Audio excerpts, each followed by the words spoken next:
ಭಾರತದ ಅತ್ಯಂತ ಪುರಾತನ ದೇವಾಲಯವೊಂದರ ಅವಶೇಷಗಳನ್ನು ಹುಡುಕಲು ಮತ್ತು ಪುರಾತನ ದೇವಾಲಯಗಳ ಸ್ಥಿತಿಯನ್ನು ಅಧ್ಯಯನ ಮಾಡಲು ASI ಮಧ್ಯಪ್ರದೇಶದಲ್ಲಿ ಒಂದು ಸ್ಥಳವನ್ನು ಉತ್ಖನನ ಮಾಡುತ್ತಿದೆ.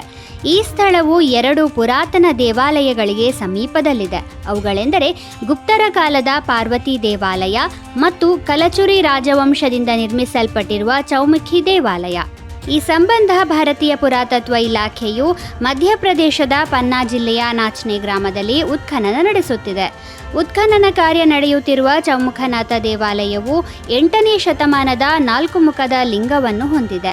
ASI ಪ್ರಕಾರ ಶಿವಲಿಂಗವು ಗಮನಾರ್ಹವಾದ ಚೈತನ್ಯದಿಂದ ಕೆತ್ತಲ್ಪಟ್ಟಿದೆ. ವಿಶೇಷವಾಗಿ ಅದರ ದಕ್ಷಿಣ ಭಾಗದಲ್ಲಿರುವುದು ದೇವರ ತೀವ್ರವಾದ ತೆರೆದ ಬಾಯಿಯ ಮುಖವಾಗಿದೆ.